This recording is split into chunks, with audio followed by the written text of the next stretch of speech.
السلام عليكم ورحمة الله وبركاته. بسم الله العظيم القدرة والشان، شديد البطش والبرهان، حافظ الدين والقرآن. بسم الله ما شاء الله كان وما لم يشأ لم يكن، ولا حول ولا قوة إلا بالله العلي العظيم. الحمد لله رب العالمين، والعاقبة للمتقين، الصلاة والسلام على أشرف المرسلين وعلى آله وصحبه أجمعين، أما بعد. فقد قال الله تعالى في القرآن العظيم والفرقان المجيد: أعوذ بالله من الشيطان الرجيم، بسم الله الرحمن الرحيم، وأقيموا الصلاة وآتوا الزكاة واركعوا مع الراكعين. صدق الله العلي العظيم. وقال نبينا وحبيبنا وسيدنا وقرة أعيننا وثمرة فؤادنا محمد رسول الله صلى الله عليه وسلم، مانع الزكاة يوم القيامة في النار. صدق النبي صلى الله عليه وسلم. எல்லா புகழும் புகழ்ச்சியும் ஏக இறைவனாகிய அல்லாஹ் ஒருவனுக்கே உரித்தாகுக. அவனின் சாந்தியும் சமாதானமும் ஈருலக வேந்தர் முஹம்மது ரசூலுல்லாஹ் ஸல்லல்லாஹு அலைஹி வஸல்லம் அவர்களின் மீதும், அவர்களின் நடிச்சுவடை அப்படியே அடிபெறாமல் பின்பற்றிய உத்தம சத்திய சஹாபாக்கள், தாபிஈன்கள், தபஉ தாபிஈன்கள், நாதாக்கள், சுஹதாக்கள், அவுலியாக்கள், நம் பெற்றோர்கள், உஸ்தாதுமார்கள், மனைவி மக்கள், இங்கே அமர்ந்திருப்பவர்கள், இன்னும் வர இருப்பவர்கள், நம் ஊர்வாசிகள், அயல்வாசிகள், கபர்வாசிகள், உலக முஸ்லிம்கள் அனைவர்கள் மீதும் எந்தென்றும் குறைவின்றி நிறைவாக நின்று நிலவட்டுமாக. புனிதமான இந்த நாளில், அவனுக்கு பிடித்தமான இந்த இடத்தில் வல்லோன் அல்லாஹ் நம்மை ஒன்று கூட்டியதைப் போல நாளை ஜன்னத்துல் ஃபிர்தௌஸ் என்னும் உயர்தரமான சுவனத்தில் கண்மணி முஹம்மது ரசூலுல்லாஹ் ஸல்லல்லாஹு அலைஹி வஸல்லம் அவர்களோடு நம்மையும் நம்மை சார்ந்த அத்துணை வேர்களையும் ஒன்று கூட்டி அருள்புரிவானாக. நோய்கள் அனைத்தையும் ஷிஃபாவாக்கி தந்தருள்புரிவானாக. அன்பிற்குரிய அல்லாஹ்வின் நல்லடியார்களே, புனித ரமலானின் புனித வெள்ளிக்கிழமையில் இங்கே கொண்டிருக்கிறதா அல்லாஹ் தஆலா இந்த நாளுடையவும் மாதத்தினுடையவும் சிறப்பை வழங்கி அது நல்ல அமல்கள் புரிந்து பாவங்கள் மன்னிக்கப்பட்டு பாக்கி இருக்கிற நாட்களில் நல்ல அமல்கள் புரியக்கூடிய முயற்சியில் முழுமையாக ஈடுபடுவதற்கு அல்லாஹ் தௌஃபீக் செய்வானாக. ரமலான் என்றால் எல்லோரும் சந்தோஷத்தோடு வரவேற்போம். பல காரணங்கள் உண்டு. ரமலான் நன்மைகளை அள்ளித் தருகிற மாதம். ரமலான் நாளை அல்லாஹ்விடத்தில் நமக்கு சிபாரிசு செய்கிற மாதம். ரமலான் நாளை சுவனத்தில் நோன்பு நோற்றவர்கள் அவர்களுக்கென ரையான் எனும் வாசல் அல்லாஹ்வால் ஏற்பாடு செய்கிற ஒரு வாய்ப்பினை பெற்றுத் தருகிற மாதம். இப்படி ரமலானுக்கு ஏராளமான சிறப்புகளை சொல்லிக் கொண்டே போகிறார். இந்த புனிதமான ரமலானில் மிக முக்கியமாக முஃமின்கள் கருதுகிற ஒரு அமல் ரமலானுடைய கடமையான நோன்பை நோன்பது. அதே ரமலானில் சுன்னத்தான ஒரு அமலாக தராவீஹையும் நாம் கடைபிடித்து வருகிறோம். ஒரு ஃபர்தான அமலாக நோன்பையும், ஒரு சுன்னத்தான அமலாக தராவீஹையும் பார்த்து வருகிற முஃமின்கள் அதே ரமலானில் ஃபர்தான அமலான ஜகாத்தையும், சுன்னத்தான தர்மம் என்கிற சதகாவையும் இந்த ரமலானில் அதிகமாக மக்கள் பேணி வருவதுண்டு. காரணம், ஒன்றுக்கு 70 நன்மை இந்த ரமலானில் ஒரு நல்ல அமலுக்கு வழங்கப்படுவதனால் இந்த ரமலான் மாதத்தில் புண்ணியத்தை கருதி நன்மையை எதிர்பார்த்து ஜகாத் என்னும் கடமையான அந்த தர்மத்தை மக்கள் இந்த ரமலானில் நிறைவேற்றி வருகிறார்கள். நல்ல செய்திதான். ஆனால் இங்கே கவனத்தில் கொள்ள வேண்டிய ஒரு செய்தி உண்டு.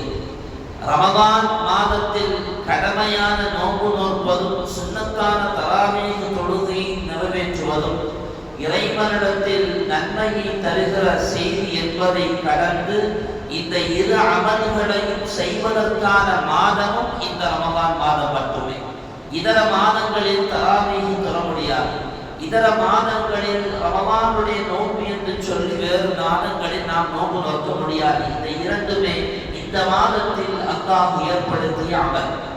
ஆனால் அதே நேரத்தில் ஜக்காத் என்பது ஜக்காத்து கடமையாக இருப்பது ரமலான் மாதத்தில் அல்ல. கடமையான ஜக்காத்தை ரமலானில் தான் நிறைவேற்ற வேண்டும் என்பதும் இஸ்லாம் சொல்லுகிற செய்தி அல்ல. அப்படியானால் கடமையான ஜக்காத்தின் தர்மத்தை எப்போது நிறைவேற்ற வேண்டும், எங்கு வைத்து நிறைவேற்ற வேண்டும், எவ்வளவு நிறைவேற்ற வேண்டும், யாருக்கு அதை கொடுக்க வேண்டும் சம்பந்தமான செய்திகளை இன்ஷா அல்லாஹ் இந்த ஜும்ஆவில் நம் சிந்தனைக்கு நாம் விருந்தாக்குவோம். அருமையானவர்களே, ஜக்காத் என்ற வார்த்தைக்கான அர்த்தம் அரபு மொழியில் அஸ்ஸகாத்து லுகத்தன். ஜகாத் என்று சொன்னால் அத்-தஹாரத்து வன்-நமாஉ, சுத்தம் என்றும் பெருக்கம் என்றும் அதற்கான அர்த்தத்தை நமக்கு சொல்லித் தருவார்கள். அந்த கடமையான இந்த ஜக்காத்து இதை நிறைவேற்றுவதனால் நம்முடைய பொருள் செல்வம் சுத்தம் அடைந்து அது வளர்ச்சி பெறுகிறது என்கிற அர்த்தத்தை இதற்குள்ளால் அல்லாஹ் அடக்கி வைத்திருக்கிறான் என்பதைத்தான் இந்த அர்த்தம் வழியாக மார்க்கம் நமக்கு சொல்லித் தருகிற செய்தி. ஜக்காத்து கொடுப்பதனால ஒருபோதும் நம்முடைய பொருள் குறைவதில்லை. அது மென்மேலும் வளரும் மட்டுமல்ல, அது பரிசுத்த தன்மையும் பெறும் என்பது ஜக்காத் என்ற வார்த்தைக்கான அர்த்தமாக நமக்கு சொல்லித் தரப்படும்.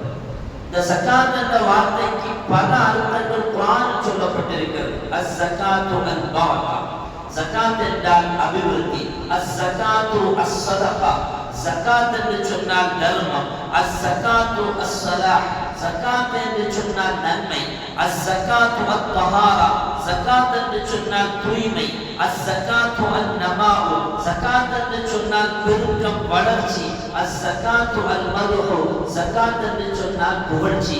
இப்படி குர்ஆனில் ஏராளமான அர்த்தங்களை கொண்ட ஒரு வார்த்தையாக இந்த ஜகாத் என்ற வார்த்தையை அல்லாஹ் பதிவு செய்திருக்கிறார்.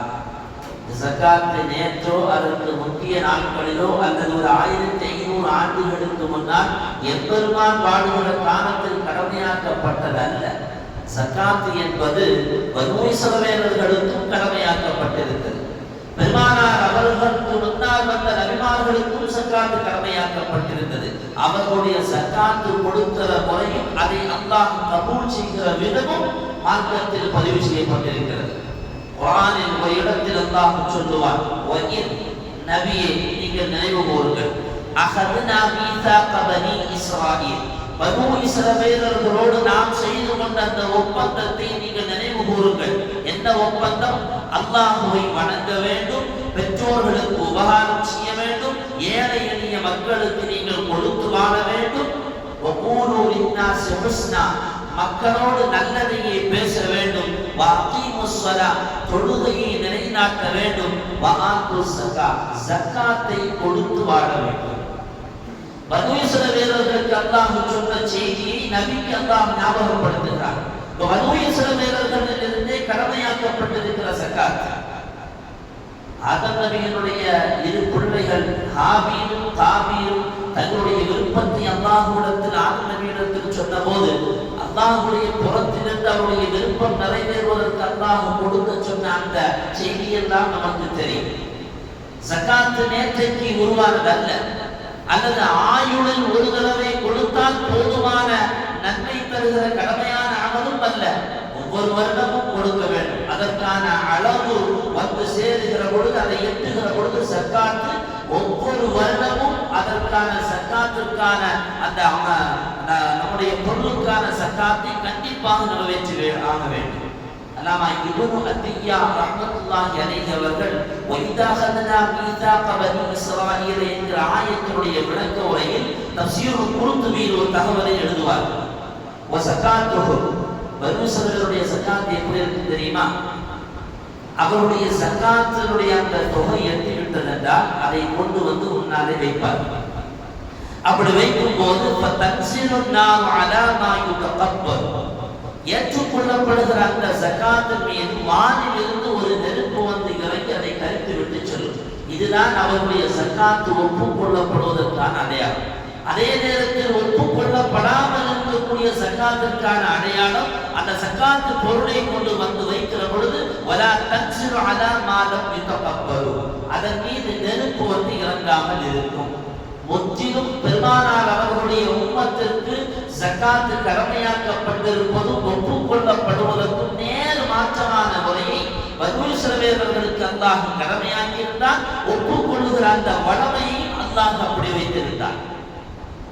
நபிமார்களை பற்றி சில இடங்களில் அல்லாஹ் சொல்லி வரும்போது ஒரு இடத்தில் சொல்லுவான், வஜஅல்நாஹும், அந்த நபிமார்களை அல்லாஹ் ஆக்கினான், நாம் ஆக்கினோம், அஇம்மத்தன்,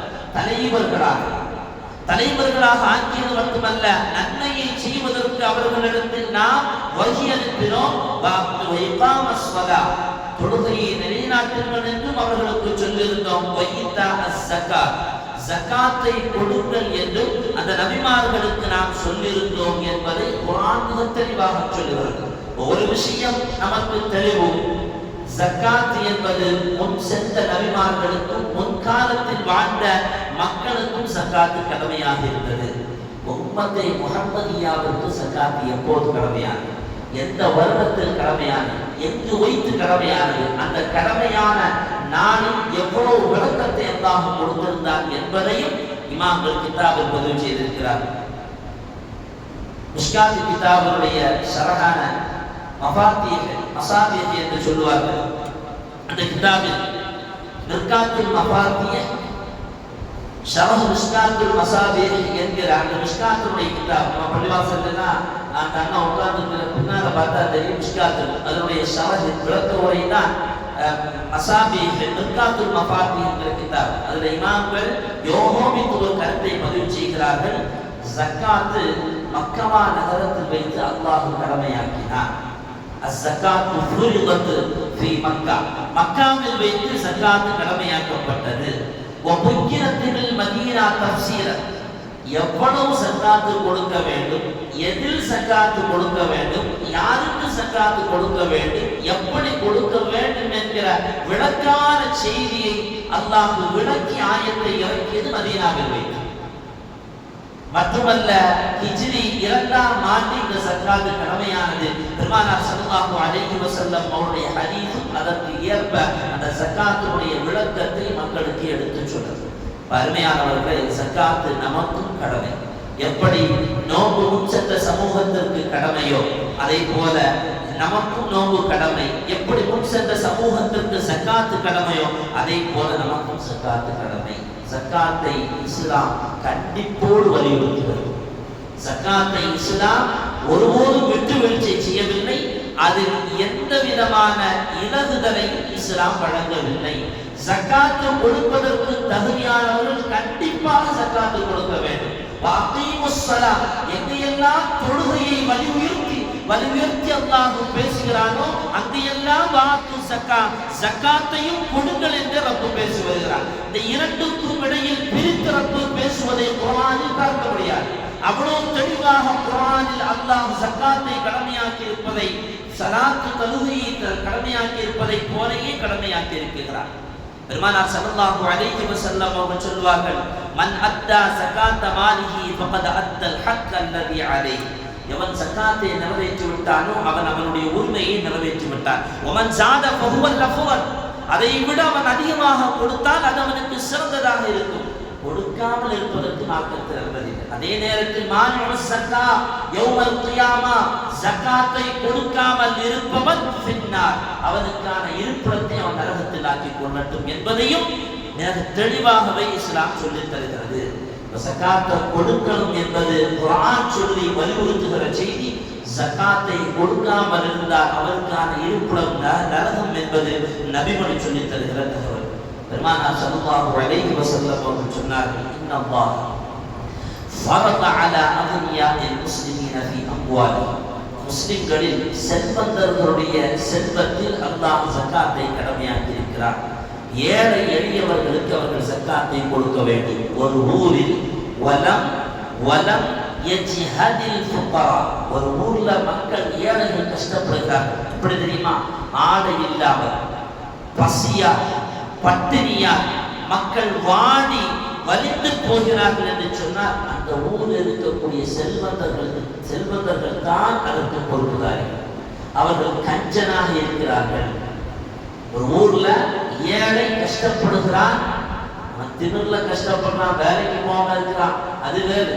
அதே நேரத்தில் உண்மையான ஏழை, மார்க்கத்தை பின்பற்றி வாழ்கிற ஏழை, அவனுக்கு உடுத்த உடை சரியாக இல்லை, உண்ண உணவு சரியாக இல்லை, அவன் பட்டினி, அவன் குடும்பம் பட்டினி, அவன் பிள்ளை பட்டினி, அவன் குடும்பம் பட்டினி என்று சொன்னால் அவன் பட்டினிக்கான ஒட்டுமொத்த காரணமும் அந்த ஊரில் வாழுகிற செல்வந்தன். நாளை மறுமையில் அல்லாஹ்விடத்தில் கடுமையான சோதனைக்கு அவர்கள் ஆளாக்கப்படுவது மட்டுமல்ல, கடுமையான தண்டனையையும் அல்லாஹ் அவர்களுக்கு வைத்திருக்கிறான். பல்மையானவர்களை யாருக்கெல்லாம் சக்காத்து கடமையா இருக்கிறதோ அவர்கள் எல்லாம் சக்காத்தை கொடுக்க வேண்டும். ஒரு காலம் இருந்தது சக்காத்தை வசூலிக்கிற காலம். அந்த ஜகாத்தை வசூலிங்கள் என்று சொல்லுகிற பரணமும் ஆட்சியில் இஸ்லாமியர்களுடையதாக இருந்ததினால் அது சர்வசாதாரணமாக அமலில் இருந்தது. இப்போது அது வாய்ப்பு இல்லை. ஜகாத்தினுடைய கடமையை பற்றி சொல்வதாக இருந்தால் வரலாற்று செய்தியை சொல்லலாம். சையதுனா அபூபக்கர் சித்திக் ரலியல்லாஹு அன்ஹு அவருடைய ஆட்சிக்கார், பெருமானார் அவர்களுடைய மறைவுக்கு பின்னால் அவர்கள் ஆட்சியில் வருகிறார்கள். சில அரபிகள் எல்லாம் பெருமானாருடைய வஃபாத்திற்கு பின்னால் இஸ்லாத்தை விட்டு வெளியில் போனார்கள். அப்படி வெளியில் போனவர்களும் ஜகாத்தை கொடுக்காமலும் சில பேர்கள் இருந்து வந்த செல்வந்தர். அப்ப அபூபக்கர் சித்திக் ரலியல்லாஹு அன்ஹு அவர்கள் ஒரு பிரகடனம் செய்தார்கள், யாரெல்லாம் ஜகாத்து கொடுக்காம இருக்கிறார்களோ அவங்க கூட தான் நான் யுத்தம் செய்வேன். உமர் ரலியல்லாஹு அன்ஹு அவர்கள் சொல்லுவார்கள், அல்லாஹ்வுடைய ரசூல் யார் கலிமா சொல்லிவிட்டாரோ அவர் அவருடைய செல்வத்தை அவரையும் அவர் பாதுகாத்துக் கொண்டால் என்னிடத்திலிருந்து பெருமானார் அவர்கள் சொல்லியிருக்க நீங்கள் எப்படி யுத்தம் செய்வீர் என்று சொல்வீர்கள். அபூபக்கர் சித்திக் ரலியல்லாஹு அன்ஹு நமக்கு தெரியும், சாந்தமானவங்க, அப்படிதான் கேள்விப்பட்டிருக்கும், ரொம்ப பொறுமையானவங்க, சட்டு போட்டு பேச மாட்டாங்க. அந்த அபூபக்கர் ரலியல்லாஹு அன்ஹு ஒரு கோபத்தோட சொன்ன வார்த்தை, வல்லாஹி லவ் காத்திலன்ன மன் ஃபர்ரக பைன ஸலா வஸ்ஸகா, எவனாவது ஜகாத்திற்கும் ஜகாத்திற்கும் தொழுகைக்கும் இடையில் பிரித்து பேசினால் நான் கண்டிப்பாக போர் செய்வேன். மட்டுமல்ல, ஃபைன்ன ஸகாத ஹக்குல் மால், ஜகாத் என்பது பொருளில் உள்ள உரிமை, அதை கண்டிப்பாக கொடுத்துத்தான் ஆக வேண்டும். யாராவது ஜகாத் கொடுக்காமல் இருந்தால் லவ் மனஊனி அனாகன், எவனாவது ஒரு ஒட்டகம் குட்டியை கூட ஜகாத் கொடுப்பதில் தயங்கி கொடுக்காமல் இருப்பானே ஆனால் நான் அவனோடு கண்டிப்பாக போர் தொடுப்பேன் என்று சொன்னபோது ரலியல்லாஹு அன்ஹு அவர்கள் சொன்னார்கள், நான் அபூபக்கரை பார்த்து ஆடி போய்விட்டேன். சாந்தமான அபூபக்கரா, பொறுமையான அபூபக்கரா இப்படி பேசுகிறார்கள் என்று நான் அவர்களுடைய அந்த சட்ட ஒழுக்கத்தை அவர்கள் ஒழுங்குபடுத்த நினைப்பதை அல்லாஹ்வுடைய உள்ளத்தில் விசாலப்படுத்த இருக்கிறான் என்பதை புரிந்து கொண்டனால் நான் அமைதியாகிவிட்டேன். சையதுனா அபூபக்கர் சித்திக் ரலியல்லாஹு அன்ஹு அவர்கள் யமனுக்கும் அதை போன்ற பஹ்ரைனுக்கும் அபூபக்கர் ரலியல்லாஹு அன்ஹு அவர்கள் ஜகாத்தை வசூலிப்பதற்காக வேண்டி ஒரு படையை, ஒரு பட்டாளத்தை அனுப்பி வைத்தார்கள் என்று அந்த செய்தியுடைய கடைசி எழுதுவார்கள். பன்மையானவர்களை ஜகாத் அந்த அளவுக்கு கடமையாக்கப்பட்டிருக்கிறது. எவனாவது ஜகாத்து கொடுப்பதற்கு கடமையான ஆள் இருந்து ஜகாத்து கொடுக்காம அவனுக்கு புடுங்கணும் சொல்லுது மார்க்கம். இதுக்கு மேல வேற என்ன சொல்லுது? அவனுக்கு உரிமைக்கு வார்த்தை மார்க்கம். அருமையானவர்களே, பெருமானார் ஸல்லல்லாஹு அலைஹி வஸல்லம் அவர்கள் சொன்னார்கள், ஒரு ஜகாத்தை நாம் நிறைவேற்றுவதனால் நமக்கு கிடைக்கக்கூடிய பாக்கியம் என்ன தெரியுமா? நம்முடைய பொருளில் அல்லாஹ் பெருக்கத்தை தருவது மட்டுமல்ல, ஃபகத் அத்ஹப்த அன்க ஷர்ரஹு, அந்த பொருளினால் நமக்கு ஏற்படுகிற தீங்குகளை விட்டு அல்லாஹ் நம்மை பாதுகாப்பார். ஜகாத் கொடுப்பதனால அந்த பொருளினால் ஏற்படக்கூடிய தீங்கை விட்டும் அல்லாஹ் பாதுகாப்பார். சஹாபிகள் கேட்டாங்க, அஹ்பிர்னி யா ரசூலல்லாஹ், எனக்கு ஒரு செய்தி நீங்க சொல்லித்தாங்க, அந்த செய்தி என்னை சொர்க்கத்திற்கு அழைத்து செல்ல வேண்டும். பெருமானார் அவர்கள் சொன்னார்கள், வடமையாக சொல்லுவதை போல நீ அல்லாஹ்வை வணங்கு, அவனுக்கு எதையுமே நீ இணை கற்பிக்காத, நீ தொழுகையை நிலைநாட்டுவா, தொகுத்தி சக்கா, நீ சக்காத்தையும் கொடுத்துவா என்றார். சக்காத்தையும் கொடுத்துவா, நீ சொர்க்கத்துக்கு போயிருந்தார். நீ சக்காத்து கொடுத்ததுனால நம்முடைய பொருள் குறைந்து போகுமா, செல்வமெல்லாம் அழிச்சு போகுமா? எதையுமே திரும்ப திரும்ப செய்வதனால உடலுக்கு ஒரு ஆரோக்கியம் கொண்டுதான்.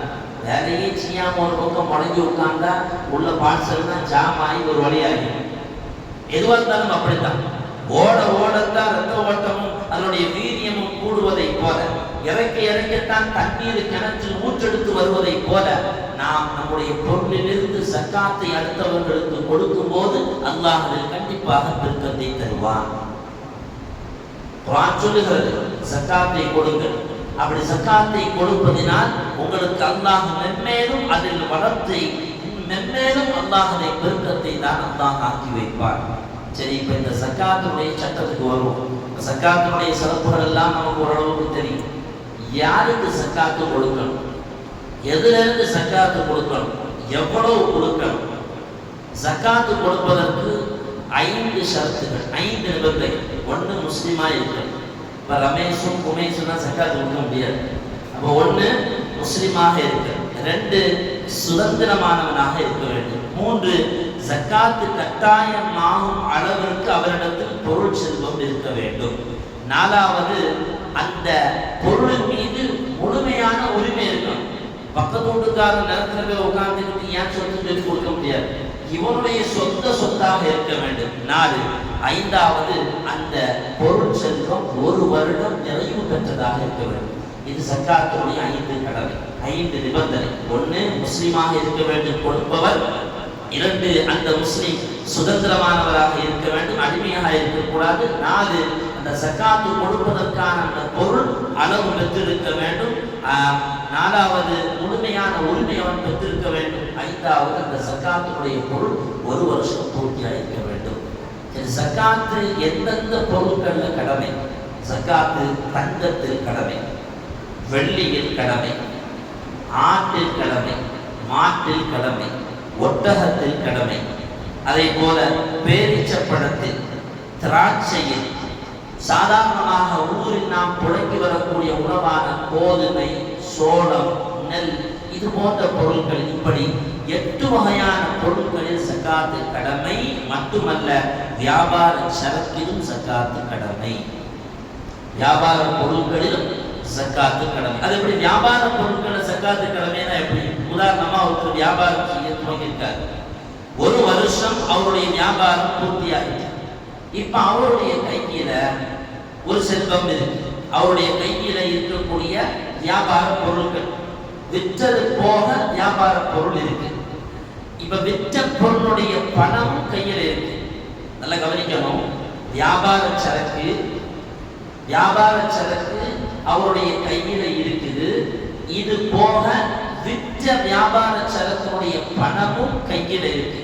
இந்த 2ஐயும் அவர் சேர்த்து பார்க்கும்போது, உதாரணமாக இன்னைக்கு 6/3/2026 சொன்னா, அடுத்த வருடம் 6/3/2027 இவர் கணக்கிட்டு பார்க்கும்போது இந்த பொருளும் இந்த பணமும் சேர்த்து கணக்கிடும் போது 595 கிராம் வெள்ளியினுடைய விலைக்கு சமமாகவோ அதற்கு அதிகமாகவோ இவருடைய அந்த வியாபார சரக்கும் பணமும் வந்துவிட்டால் வியாபாரத்தில் இருந்து அவர் 2.5% சக்காத்து கொடுக்க வேண்டும்.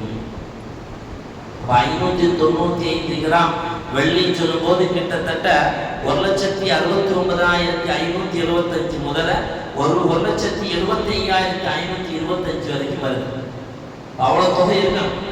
கடைசியில பூர்த்தி பார்க்கும் போது அவ்வளவு தொகை இருக்கும். இன்னொரு வியாபாரம் தொடங்கும் போது அந்த பணம் இல்லை, வியாபாரம் இடையில வச்சும் இல்லை, ஆனா கடைசியில பார்க்கும் போது எல்லாத்தையும் வித்து பொருட்களை எல்லாம் பார்க்கும் போது இவற்றை 595 கிராமிற்கான வெள்ளி கிராமிற்கான இந்த தொகை இருக்குமே, ஆனால் அதிலிருந்து 2.5% அவர் சக்காத்தை கண்டிப்பாக கொடுக்க வேண்டும்.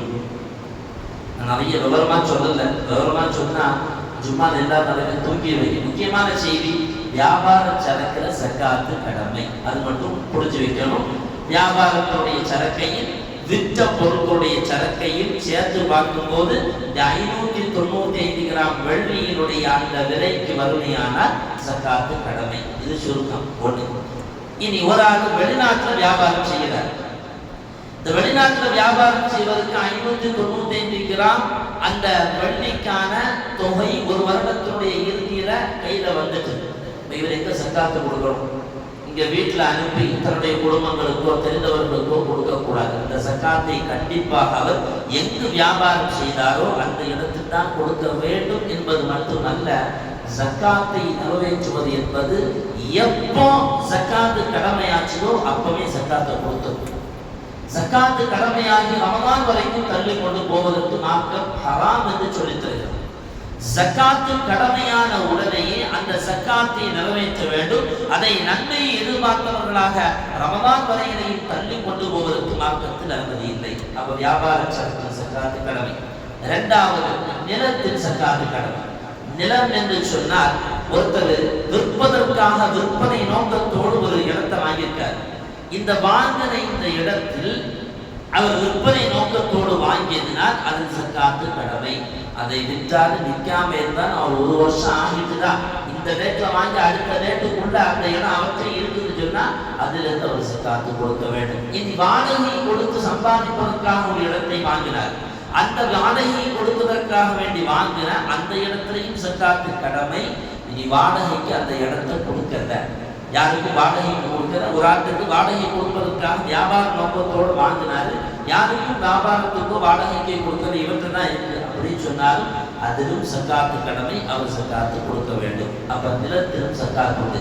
அப்ப வீட்டுக்கு சக்காத்து உண்டா? கிடையாது. அல்லது மாமியார் உங்களுக்கு சீக்கிரமா ஒரு வீடு கொடுத்தாங்க, சக்காத்து உண்டா? கிடையாது. அன்பளிப்பா யாரோ ஒருத்தர் நமக்கு ஒரு வீடு கொடுத்தாரு, அதுலேயும் சக்காத்து கடமையா? கிடையாது. அப்ப சக்காத்து இது போன்ற நிலத்தில் சக்காத்து கடமை, வியாபாரத்தில் கடமை. மூணாவது விஷயம், தங்கத்தில் சக்காத்து கடமை. மனைவி அணியக்கூடிய ஆபரணங்களாக இருந்தால் அதில் சக்காத்து கடமை இல்லை. ஆண்கள் அணியக்கூடிய ஆபரணமாக இருந்தால் சக்காத்து கடமை. அப்போ இந்த தங்கம் வெள்ளி அது எவ்வளவு இருக்கணும்? தங்கம் வெள்ளியும் இதே போலத்தான். தங்கம் 85 கிராம் இருக்குமே ஆனால் ஒரு வருடத்தில் 85 கிராம் ஒருவர் பாதுகாத்து வைத்திருந்தால் அந்த தங்கம் இன்னைக்கு டேட்ல இருந்து அடுத்த டேட் வரைக்கும் இவற்றை பாதுகாப்பாவே இருக்கு. இவர் அதை உபயோகப்படுத்தல, பயன்படுத்தல, ஏதோ ஒரு தேவைக்கு அப்படியே பாதுகாத்து வச்சிருக்காரு, ஃபியூச்சர் பிளான் வச்சிருக்காரு அப்படின்னு சொன்னா இதுல இருந்து 2.5% இந்த 85 கிராமில் இருந்து 2.5% அவர் சக்காத்து கண்டிப்பாக கொடுக்க வேண்டும். கிட்டத்தட்ட தூயமான தங்கம் அப்படின்னு சொன்னா 85 கிராமுக்கு 12,70,000 14,10,000 வரைக்கும் வைங்களேன். இதுல இருந்து இவர் 2.5% அவர் சக்காத்து கொடுக்க வேண்டும். அவர் தங்கத்துல சக்காத்து கடமை. வெள்ளியில் 595 கிராம் இருந்தால் சக்காத்து கடமை 2% கொடுக்கணும். ஆனா அணியக்கூடிய அணிகலன்களுக்கு சக்காத்து கடமை இல்லை. ஒரு பொண்ணு 100 பவுன் போட்டிருக்கா. இந்த 100 பவுன் போட்டிருக்க அதிகமா கம்மியா நடுலையா? ஓவர் தானே கொஞ்சம். சரி, 100 பவுன் இல்லைங்க, 500 பவுனே போட்டிருக்கான்னு வைப்போமே. அவ பயன்படுத்துகிற தங்கமாக இருந்தால் அதில் சக்காத்து கடமை இல்லை. இது இமாம்களுடைய கருத்து. குர்ஆன் ஹதீஸுடைய அடிப்படை. இன்னும் சில இமாம்கள் சொல்லுவார்கள் அது கொஞ்சம் ஓவராக இருப்பது என்று மக்கள் மத்தியில் கருதப்படுமையானால் அதிலும் சக்காத்து கொடுக்க வேண்டும் என்பது வேறு சில இமாம்கள் சொல்வதாக இருந்தாலும், ஆனால் அணிகலன்களில் சக்காத்து இல்லை என்பதை மிக தெளிவாக சொல்கிறார்கள். இனி கொஞ்சம் தங்கம் இருக்கு, இந்த தங்கம் உடைஞ்சிச்சு. இந்த உடைஞ்ச தங்கத்தை எல்லாம் இவர் சேர்த்து வச்சாரு, 85 கிராம் வருது. இதை அப்படியே பாதுகாக்கிறாரு. எதுக்காக தேவைப்படும்? பாதுகாத்து ஒவ்வொரு ஃபியூச்சர் பிளான் அப்படி வச்சு உடஞ்ச அந்த டேட்ல இருந்து 1 வருஷம் அந்த தங்கம் 85 கிராம் அப்படி இருந்து அதை ஒன்றுமே சரி பார்க்காம அப்படியே வச்சிருந்தாருன்னா அதையும் சக்காத்து கண்டிப்பாக கொடுக்க வேண்டும். அப்ப இப்படி தங்கத்திலும் வெள்ளியிலும் நிலத்திலும் வியாபார சரக்குகளிலும் சக்காத்து கடமை. அதை சரியான முறையில் நிறைவேற்ற வேண்டும். சக்காத்து நிறைவேற்றக்கூடிய மாதம் ரமலான் அல்ல. சக்காத்து நிறைவேற்ற வேண்டிய மாதம் என்பது எப்ப சக்காத்து கடமையாச்சோ அப்பவே கொடுத்துட வேண்டும். அதை கடந்து நேற்று தாண்டி போவது என்பது மார்க்கம் அதை ஹராம் என்று சொல்லித் தருகிறது. ஒருவேளை இந்த ஜக்காத்தில் தான் கடமையானவர் ஜக்காத்தை கொடுக்காமல் இருந்தால் குர்ஆன் சொல்லுகிற செய்தி தெரியுமா? வல்லதீன யக்னிஸூன الذهب والفضة ولا ينفقونها في سبيل الله. தங்கமும் வெள்ளியும் எல்லாம் பொக்கிஷமாக இருந்தும் அதை அல்லாஹ்வுடைய பாதையில் செலவு செய்யாமல் இருந்தால் ஃபபஷ்ஷிருஹும் பிஅதாபின் அலீம். நபி அவர்களுக்கு நீங்கள் அதாபை கொண்டு நற்செய்தி சொல்லுங்கள். யௌம யுஹ்மா அலைஹா ஃபீ நார் ஜஹன்னம். நாளை மறுமையில் அந்த தங்கமும் அந்த வெள்ளியும் அந்த பொற்காசுகள் எல்லாம் உருக்கப்பட்டு அவர்களுடைய முகத்திரையாகவும் அவர்களுடைய விலா எலும்புகளிலும் அவர்களுடைய முதுகுகளிலும் அதை கொண்டு சூடிடப்பட்டு அல்லாஹ் சொல்லுவானாம், ஃபதூகு மா குன்தும் தக்ரிஸூன். நீ பொக்கிஷமாக பாதுகாத்து வைத்திருந்த அந்த தங்கத்தை நீ சுவைத்து பார் என்று அது படுக்க காய்க்கப்பட்டு அவனுடைய முதுகிலும் முகத்திலும் விலா எலும்புகளிலும் சூடு போடப்படும் என்பதை இஸ்லாம் மிக தெளிவாகவே சொல்லித் தருகிறது. எனவே சக்காத்து கடமையானவர்கள் சக்காத்தை கொடுக்கணும். யாருக்கு சக்காத்து கொடுக்கணும்? ஃபக்கீருக்கு கொடுக்கணும். ஃபக்கீருக்கு பேர் போட்டுக்கோங்க இல்லை, ஃபக்கீருக்குன்னா ஏழை, ஃபக்கீருக்கு கொடுக்கணும், மிஸ்கீனுக்கு கொடுக்கணும். இப்போ நம்ம ஊரில் அவங்கெல்லாம் தான் இருக்கிறாங்க, ஒரு 8 பேர் சொல்கிறாங்க. நம்ம ஊரில் இருப்பவர்களை பற்றி நம்ம சொல்லுவோம். ஃபக்கீருக்கு கொடுக்கணும், மிஸ்கீனுக்கு கொடுக்கணும். அதே போல கடனால் கஷ்டப்படுகிறவர்களுக்கு கொடுக்கணும். நிறைய கடனாளிகள் உள்ள சமூகத்தில் கடுமையான செல்வந்தர்களை கடனாளிகள் நிறைய பேர்களுடைய ரப்பு தந்த செல்வத்தை அவர்களுக்கு கொடுத்து அதை தேடி போயவருடைய கடன் என்னவென்பதை விளங்கி ஒரு 14 லட்சம் ரூபாய் சொன்னால் அதில் ஒரு தோராயமா ஒரு நல்ல ஒரு தொகை சக்காத்தினுடைய கணக்கு வரும் என்றால் அதை அந்த ஏழை எளிய அந்த கடனாளிகளுக்கு கொடுத்து அவருடைய கடனிலிருந்து அவரை கரையேற்றினால் ஒரு பெரிய பாக்கியத்தை நம்முடைய மறுமையிலும் நம்முடைய கபூரிலும் நாளை சுகுணத்திலும் கிடைக்கும் என்பதை மறந்துவிட வேண்டாம். அதே மாதிரி அப்போ கடனாளி கொடுக்கிறோம். 4வதாக புதிதாக யாராவது இஸ்லாத்திற்கு வந்தால் அவர்களுக்கும் கொடுத்து அவர்களை அரவணைக்க வேண்டும். இன்னும் பாக்கி சில பேர்களை பற்றி சொல்கிறார்கள். நம்முடைய சமூகத்தில் பரவலாக இல்லாததினால் நேரம் இன்மையின் காரணமாகவும் நான் நிறைவுக்கு வருகிறேன். இந்த சக்காத்தை சரியான முறையில் நிறைவேற்றி அல்லாஹ்வுடைய பொருத்தத்தை பெறுகிற நன்மக்களின் கூட்டத்தில் நாம் ஆகுவதற்கு முயற்சி செய்ய வேண்டும். இல்லாமல் அல்லாஹ் சுப்ஹானஹு வ தஆலா நம்முடைய தொழுகைகளையும் சக்காத்துகளையும் நோன்புகளையும் எல்லா நல்ல அமல்களையும் கபூல் செய்து பரிபூர்ணமான கூலி அல்லாஹ் மறுமையின் நிறைவாக தந்தல் புரிவானாக. وآخر دعوانا الحمد لله رب العالمين. السلام عليكم ورحمة الله وبركاته.